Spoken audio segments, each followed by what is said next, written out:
debt is the biggest liability that we have. So add up all your debts. And then when you compare the two, if your assets are worth more than your debts, if they're positive, so if your assets are worth more, then you have a positive net worth. If your assets minus your debts are more than $1 million, then you're considered a millionaire.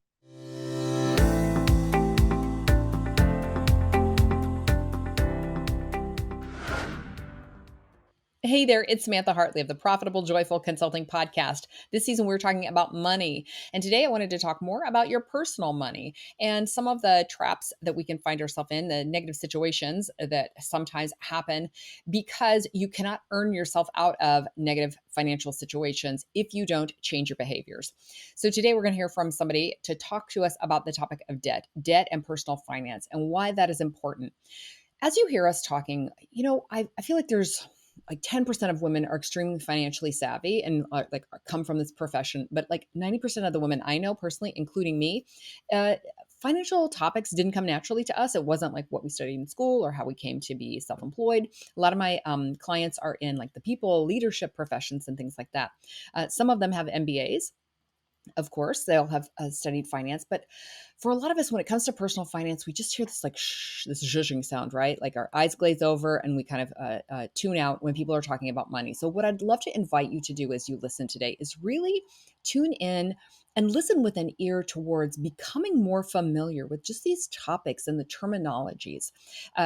Cori is going to explain things in a wonderful, simple, understandable way. Now, she is a finance professional in her day job, but she's done, she's made a whole side hustle out of explaining finance in really simple terms to other people. And that's why I wanted to hear from her. So we're going to have a super fun conversation. And I hope you also find it a super fun conversation. And you definitely have takeaways from it. As you're listening, I want you to write down like, what is a specific takeaway? Or even if you're out on a walk, make sure, make a note on your phone. What's my specific takeaway? Because I want you to have actionable insights from this that you turn into new behaviors and a new relationship with money. It's really important to me.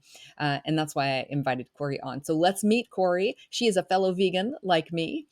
Cori Arnold went from negative net worth and drowning in debt to millionaire in just 10 years. And she is an author, a content creator, and a corporate finance manager with the desire to help others conquer their personal finances. She has a blog at Win With Your Money, and I found Cori on Twitter, where I follow her amazing Twitter threads that I just learned so much from, and I had to have her on the show. So enjoy our conversation. Cori, transformation is always compelling. So can you tell us about somebody that you worked with, what was going on with them before they came to you, how it was to learn from you, and then what things were like after? Yeah, a great question.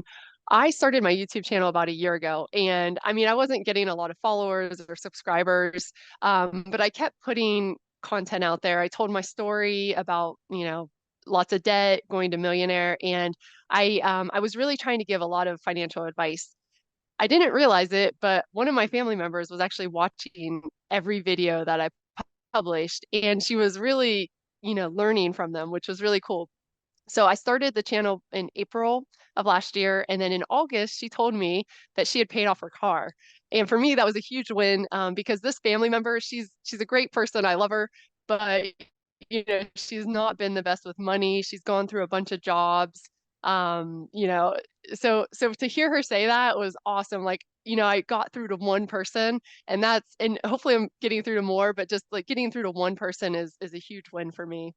It is a huge win, and it's a huge win for that person. We have this saying in animal rescue about like when you see like the starfish on the beach, like you can't pick them all up and throw them back in the ocean because like what difference does it make? And then somebody says, well, it makes a difference to this starfish. And I feel like that's really how things work. Is like if we just get through to one person, then things are better. Probably that person represents like 10 other people who could benefit from the information. And what's inspiring to me about that story is she actually implemented. So that's the thing that really makes the difference. Agreed. So you just referenced this about your journey from deeply in debt to millionaire. So can you take our listeners through kind of that trajectory for you? Yeah, it all started about 11 years ago. I found myself in $260,000 worth of debt. 98,000 was real estate, 140,000 was student loans, and 22,000 was credit cards. Wow. So a very big number. At the Yeah. same time, my net worth was negative 99,000, so almost negative six digits net worth, which is not a pretty a pretty sight or a pretty place to be. So for a lot of years, I realized I was kind of digging this hole and I was avoiding it. I was just letting it happen.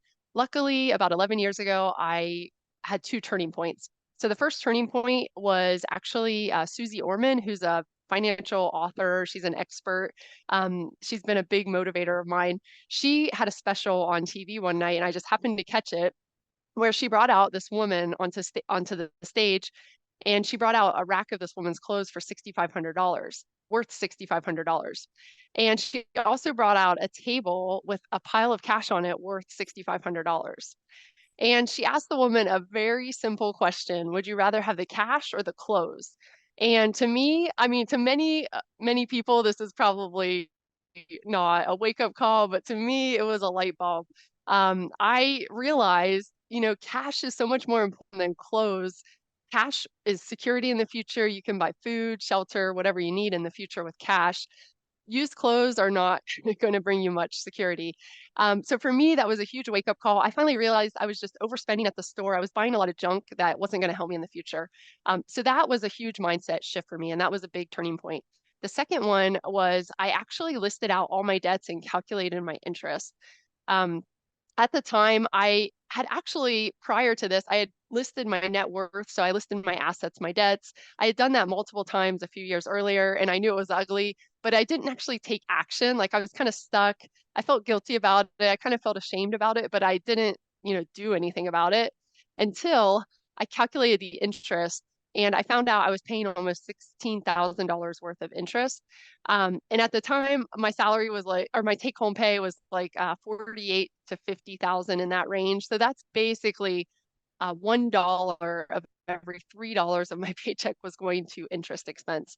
And when I realized this, I thought if I just continue to live how I'm living, I will never get wealthy. I'm going to kind of stay stuck for a while. So those were really the two turning points that really lit my journey. That makes such a big difference when you just like really stare the truth in the face. Now, I want to make sure that I say, because whenever I talk about money, I know that it's so tied to personal identity. When we say like a negative net worth, I want to make sure that I tell you, as I would tell anyone in front of me, like you are don't have a worth. You are priceless. You are a unique gift from God sent to the planet. And so I really, really, really want all of anyone who is ever dealing with money to know, like, separate your own identity from the money that you're dealing with. But we do have this kind of dictionary definition of something called net worth. So why don't you talk a little bit about what a negative net worth is, and then how it's calculated that you're worth, quote unquote, net worth over $1 million now.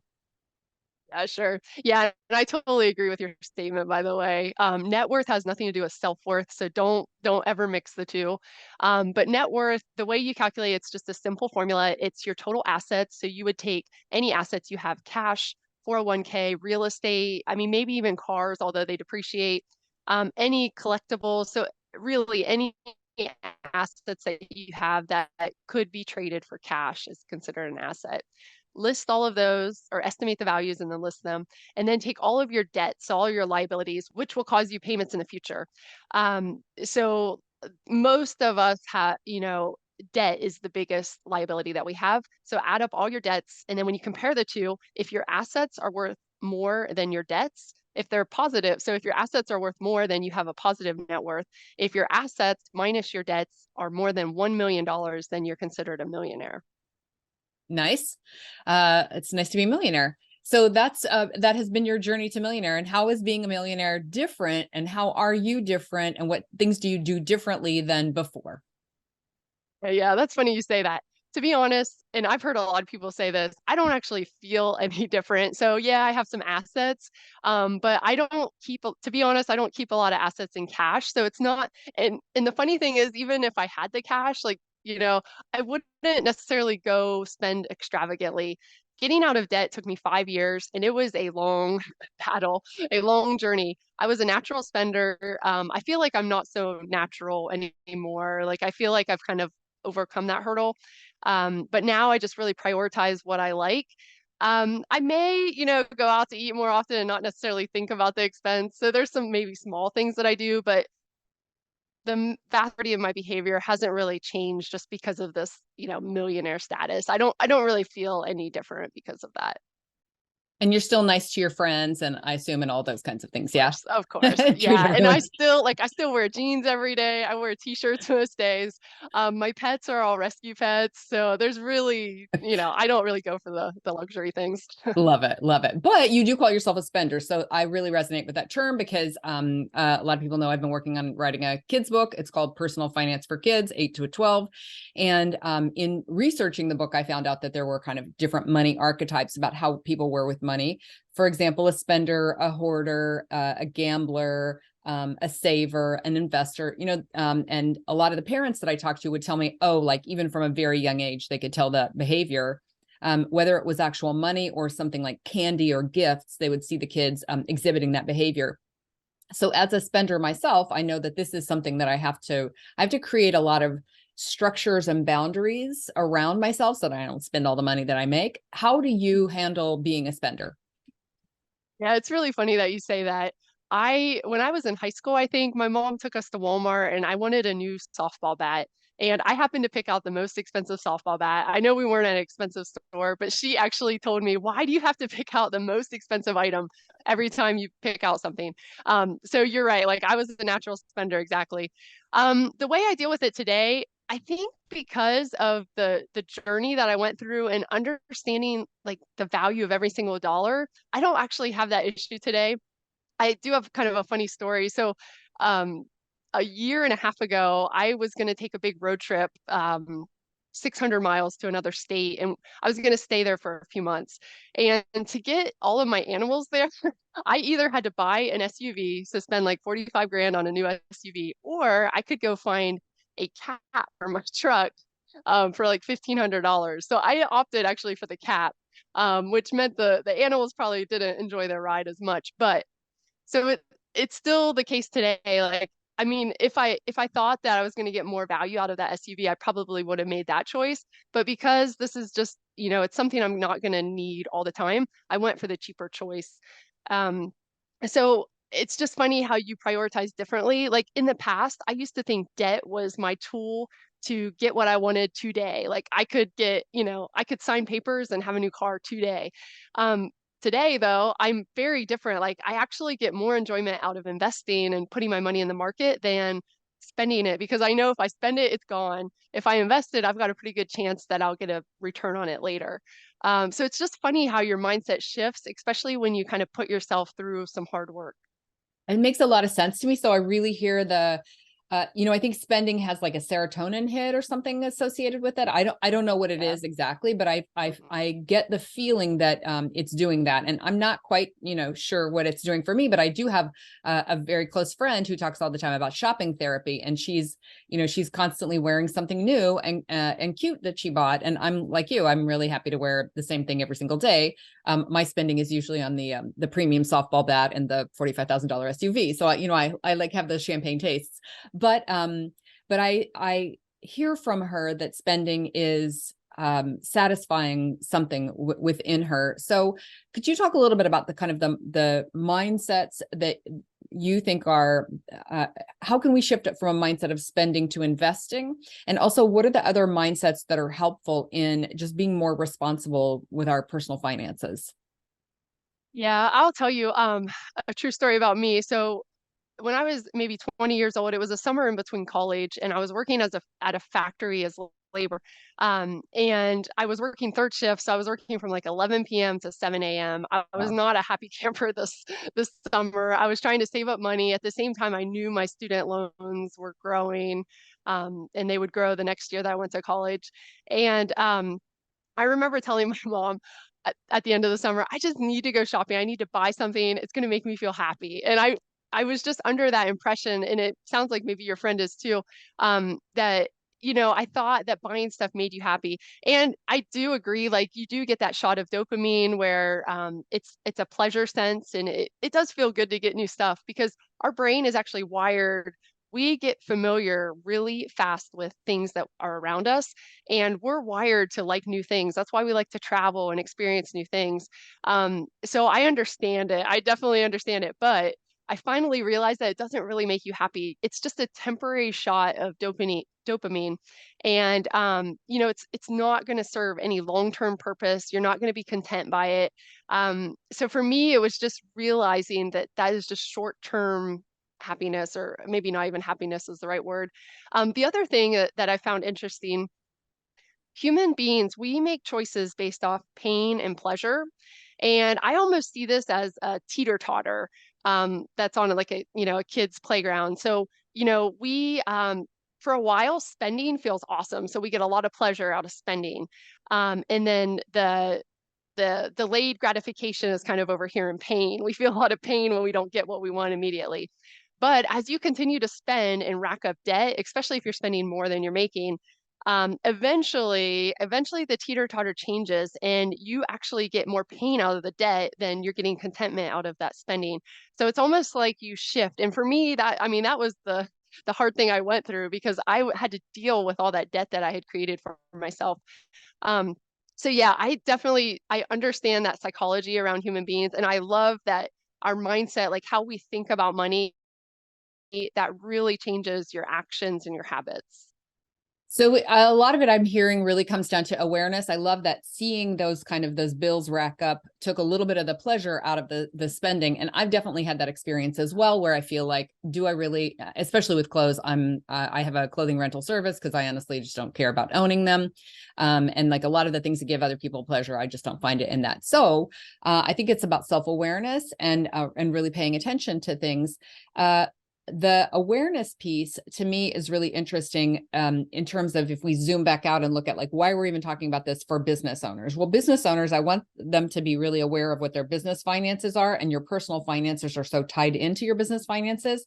And really my belief is if you're not being responsible or not handling the money that you have well, then when you bring more money in, it's just going to end up the way the rest of it did. So had you not kind of had your epiphany moment and really gotten clear about what you were doing, we would have been having a conversation now about how you were $2 million in debt or whatever. So, I think I it just really totally agree. continues. Hmm. So, in that coming to awareness, like what are some of the ways that, aside from just being aware of spending, which we've talked a lot about since that's such a common type, aside from that, what are the other things that we should kind of like track and pay attention to? Yeah, so tracking is by far the biggest change or the change that I made with the most power, the most impact to my numbers.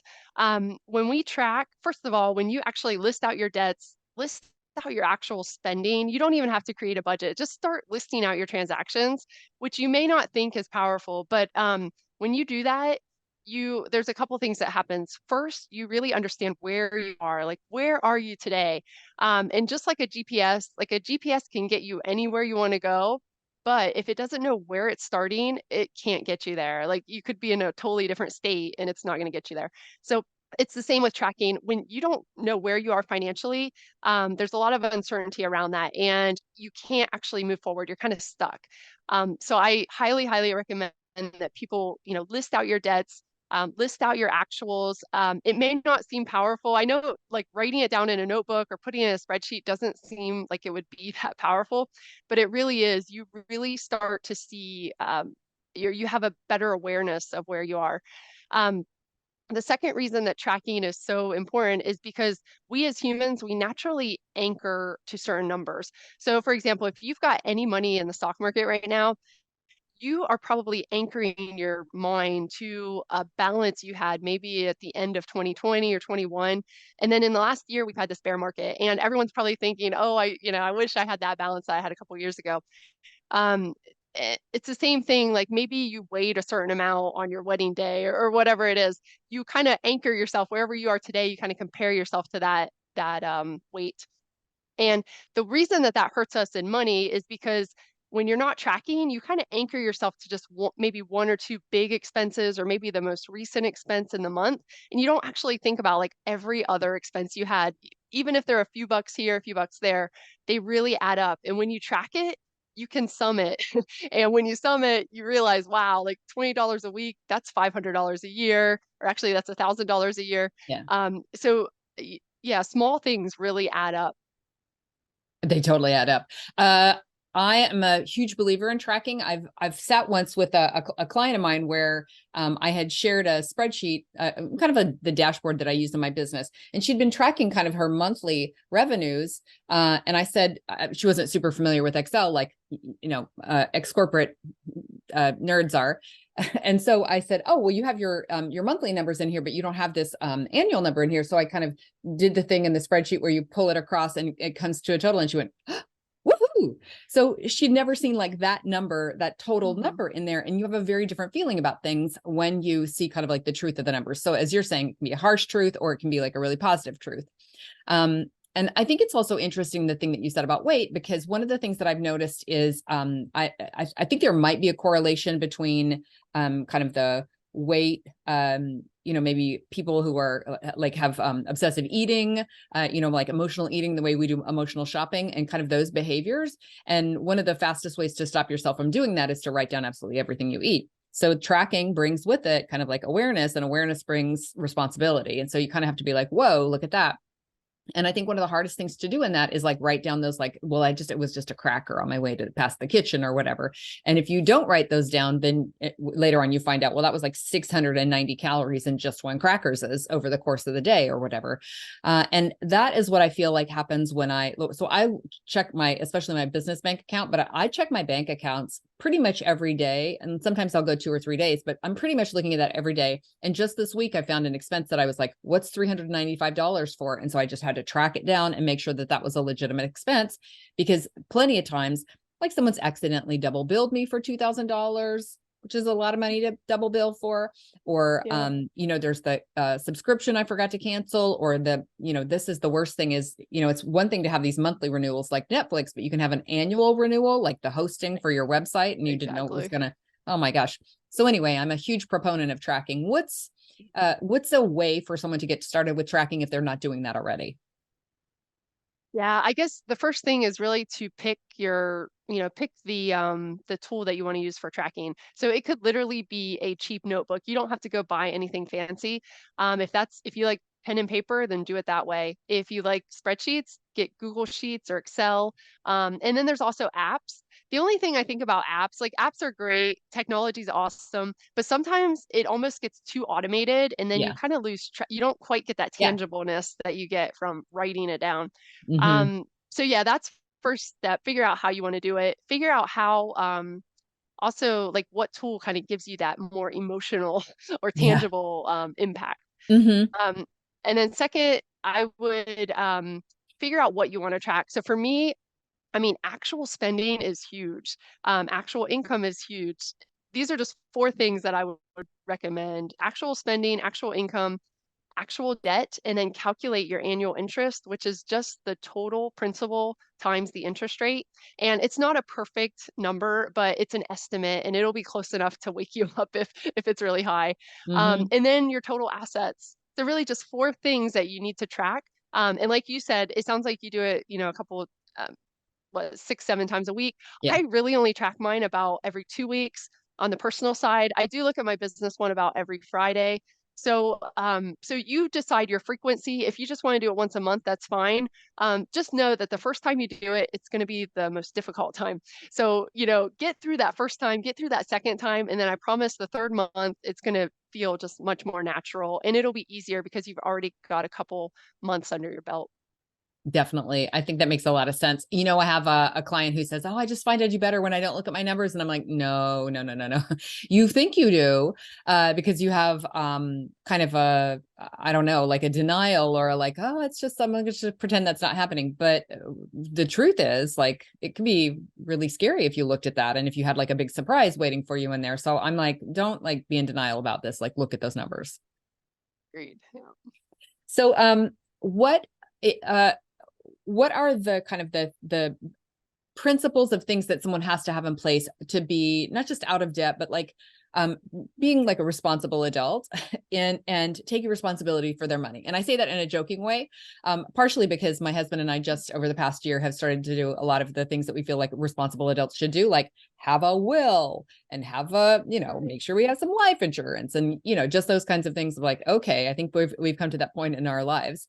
And in Yeah. addition, there are just like certain kind of serious things that we need to do. And again, I say this with love, because a lot of us like have kind of like a natural aversion for looking at this kind of stuff until like once I got into it, I was like, oh, this is cool and interesting. It was like a language I didn't speak before. And now that I know something about it, I can like ask intelligent questions in the meeting and like do some Right. things. So where do you suggest beginning with all that?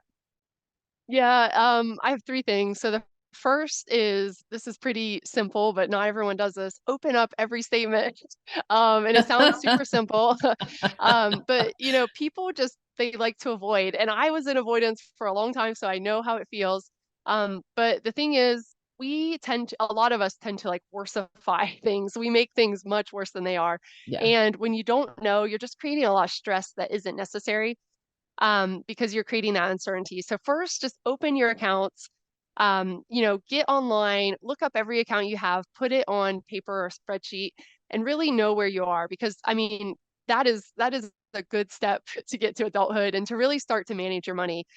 Because without that, I know we've kind of talked about this last few minutes, but without that, you really can't move forward. So you got to know where you are, and stop being afraid, face your fears, just do it. Um, Number two, like you said, the will is a great idea. Just having a place for your assets to go and naming a beneficiary, that will actually save, they'll still have to go through that whole estate process, but at least the beneficiaries are named. If the beneficiaries aren't named, then you have to kind of go through the state, and it's just a mess. Actually, my mom had to deal with this. She didn't end up really getting anything from her. I think it was like a step great aunt or something. But she had to go through like this 2-year process, and they were trying to understand like who the money went to because the will wasn't very clear. So make sure you have a very clear will. It lists all your accounts, and it clearly states who the beneficiaries are.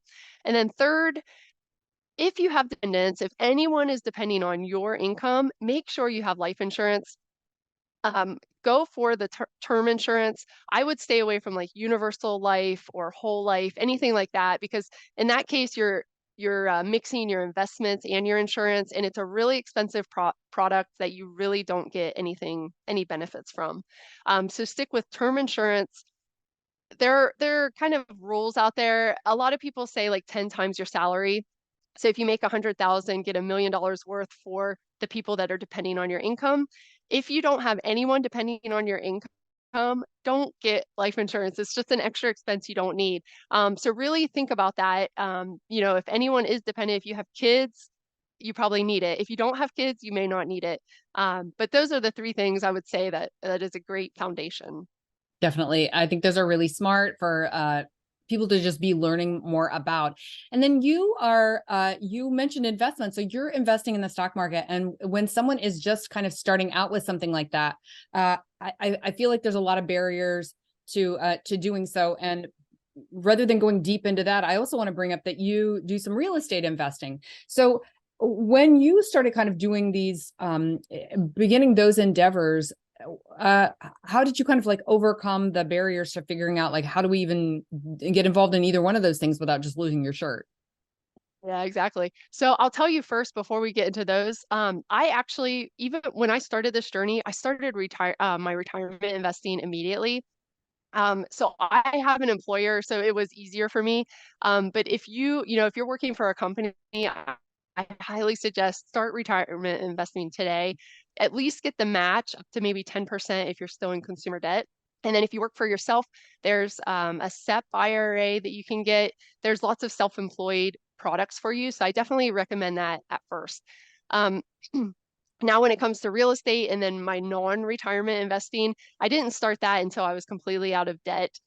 And that's where, it was crazy because I was spending like thousands of dollars every month on payments, debt payments. And that last month, December 16, that was the best month. I mean, it's crazy how that burden, how good that feels to kind of have that burden lifted. But after that happened, then I realized, oh my gosh, like my checking account was kind of growing fast. But at the same time, like you said, I was really afraid to lose this money. I felt like I had worked so hard 5 years trying to get out of debt. I didn't want to just throw it into the market. I didn't want to just throw it somewhere and not be careful with it. So it actually took me like a year and a half to 2 years later when I finally decided to invest in the stock market. And what I did a lot of research. Some of the best companies some of the best discount brokers are the big ones. So Fidelity, Vanguard, Ameritrade, E-Trade, any of those brokers that offer free commissions, no cost, no fees. That's what you want to go in. I don't get affiliated by any of those companies, but I think they're all great companies. They're big companies. You're not going to get involved in any Ponzi scheme, dealing with these big companies.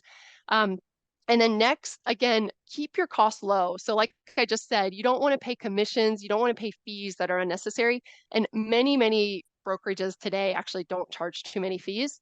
So the next thing is find a fund. And the way you find a fund is you look at the historical returns. So generally, I would look at like the life to date and then also maybe the 10-year return just to give you an idea of like long-term returns. Because if you look, for example, at the S&P 500, over the last 40 years, it does lose money one in every 3 to 4 years. But then on the 3 years that it makes money, they're very good returns. So over the life of the S&P 500, the average return is like 9 or 10%. So it's a really good long-term return. You just have to be ready to invest your money for the long term. Um, so yeah, so when you look at funds, look at the historical rate, look at the expense ratio. The expense ratio is made up of any admin or any active management on that fund. And I really look for a fund that's 0.25% or lower. And then the last item is turnover ratio. The turnover ratio is the amount of times that your portfolio manager buys and sells stocks within that fund. And the reason this is important is because the more they buy and sell, they're most likely selling at a gain. And at the end of the year, you might have a little tax bill, which usually isn't too big of a deal, but you don't want to be surprised. So I try to find turnover ratios or funds with turnover ratios less than 2%. So those are the three things I look for. And when I say fund, it could be a mutual fund, an exchange traded fund. Those are the two main types of funds. And then within those funds, you can buy index funds. And index funds mirror indexes like the S&P 500, the Dow Jones, the NASDAQ, the Russell 2000. I happen to be a fan of S&P 500. I'm not necessarily recommending that, but over the long run, it's really proved that it's a pretty good index. So that's investing in the stock market. Yep. Go ahead. I was just going to say super. I mean, what I really love is that you are fluent in speaking this. So how did you get so fluent in speaking this language? Yeah, I mean, this is years in the making. So like I said, I was doing a lot of research in 16 and to 18, 2016 to 18. I actually put my money in a CD to let it kind of just sit there and be safe. And then at the time I was really researching. I kind of have like an informal money mentor who I would go to with questions. She's Good. someone who has done really well for herself. Yeah, so I It's mean, a it's really great helpful. And I idea. also Yeah. recommend mentors. They don't have to be formal. Most of mine are actually informal, but I have, hmm hired mentors in the past. So yeah, really do that. Do your research online. I mean, there are so many resources with blogs out there with, financial companies. They want to give you information. You can do all that research that I just talked about. My account specifically is at Fidelity. So I can go to the Fidelity site. I can literally see exactly what funds they offer and look at all that data that I just mentioned. And you can do that at Vanguard, Charles Schwab, any of those sites. YouTube is another free resource.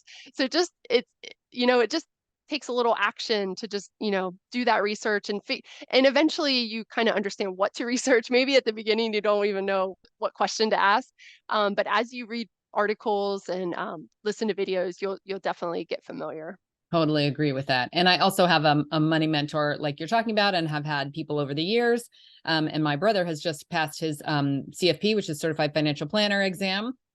It is the latest in a long line of letters after his name. So it's been really amazing to have him as a resource to me. I think having people who can explain things to you in a way that you feel like, okay, I understood that. That's to me how we should feel. I want people to feel empowered about financial things. And so also real estate investing, like that sounds fun and yet like terrifying.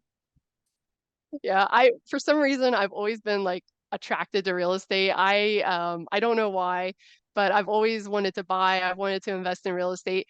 Now I made a big mistake back in 2009. I actually bought this duplex, didn't do any research. I was just so excited to be a real estate investor that I kind of just let my emotions decide and do the bidding. I overpaid for it. I ended up losing 8,000 when I did sell it. I bought it for 68, which I know sounds like nothing. Sold it for 60, but we were still recovering from the '08 crisis, and it was a very rural area that I bought in. Um, so yeah, the first flip, again, I was debt free. And again, I do live in a more rural area. So prices are much cheaper than most parts of the country. I think in 2018, I purchased my first flip or I guess second flip for, I don't know, between 50 and 60,000. And then I convinced a friend to go in with me. So I only had to put up half the cash. And then I don't know if we put in 25, 30,000 for the renovation. So again, I only had to put up half that cash. And then we sold it, I think, for around 135. So we each profited maybe, I think, 17 or 18,000. So 35 in total, which again, it's not a big number, but it was really exciting for us at the time. Again, that anchoring, the anchoring that we do, people are probably thinking, I made 100K this year and didn't even do anything in my house, but it wasn't quite like that. We didn't have the same market in 18 or 19. So in 19 we did the same thing. Again, these flips, so we both work full time. So these flips were Saturday, Sunday projects, and they were a good 9 months of Saturdays and Sundays working at the houses. But we found another one in 19, similar numbers. And then in 20, we found another one. 20 was a little different because we actually bought in a totally different state, which at first we were, it's definitely riskier to buy in another state. But in February of 20, everyone was freaking out about COVID and everyone wanted to get rid of their real estate. So we got a really good deal and bought it. And then we didn't do too much work to it, to be honest, and sold it a year later at a nice profit. So it's just, it's like starting small. Everything you start small. Like luckily, that first duplex didn't kill me financially because it wasn't a big investment. But if you're in a larger city, you may not want to start your first flip at like a $500,000 property. You really want to start small and work your way up as you can handle bigger risk. And well, what I really love about it is that you didn't let that first kind of, quote unquote failure, like the thing that didn't go right, you didn't let that get you down, and that you came back and kept doing it. So I think that's really good. Like I think too many people get deterred when something doesn't go right immediately, and they feel like I just run away from this, rather than seeing like, well, that was an $8,000 lesson, yay! And then you went on to kind of earn and earn and earn. And to me, anytime you make a profit from one of those things, it's terrific. And I also love hearing about these homes where you're talking about, because where I live, it's the $500,000 entry level home. That's the starter home on an Right. island. So, you definitely don't want to be taking risks at that level, as you're saying. So, I love that you're doing that. It's been so fun to talk with you about this. I know that the debt journey was a painful one, but to me, it's given you so many great things that you can share with all of the rest of us. And I really appreciate you taking the hit on that for us and bringing us these stories. And I discovered you on your amazing Twitter account. So you do really great threads there. Where else can people find out more about you and learn from what you do? Yeah, thank you. I have a blog, so it's winwithyourmoney.com. I've been redesigning the blog, so I would love to hear your feedback. There is actually a debt calculator on the blog, so you can go in and type some numbers and it'll tell you how long to pay off your debt. And then I also have a YouTube channel. It's the same handle as my Twitter channel. I am Cori Arnold. Super. Well, we will give the links to both of those. And you mentioned a tracker to me, and I would love to share more resources on helping people track. Although I love your idea about just pen and paper, because there is really something therapeutic and in the way we learn and really important about writing by hand. But if someone wanted to use a tool, then you have one to share. Yes. Yes, definitely. You're right. I have a tracker. You can find the link on the blog, or you can find it in my tweets. I kind of promote it here and there on some of the threads. Yep, definitely. Super. Well, I will get the links to that in the show notes, as well as all of your social channels. And people should definitely check out your YouTube channel. And if they use Twitter, like I said, I love your threads. There's a lot of people doing finance threads on Twitter, and a lot of them are dudes. And I really love hearing a woman's perspective and a woman's voice. And I think you bring really, a different vibe to what you're talking about, and it feels non-judgmental, and it feels doable, and really wonderful. So thanks for sharing your story and your insights with us today. Any last words for our listeners, Cori? Yeah, one thing. I know we didn't really touch on this throughout our conversation, but gratitude is a powerful thing. So just appreciate what you have. If you don't have much today, it doesn't matter. Appreciate it. And as you grow, it will grow. That is such a lovely sentiment. And I really appreciate you bringing that up. It's really, really the truth. Steward what you have, and you'll be given more and more and more. So super duper. Thanks so much, Cori, Yeah, for thank you. talking Thank with you so us. much, Samantha. It's Yeah, been it was super great to be fun. here. Great to talk to you. Yep.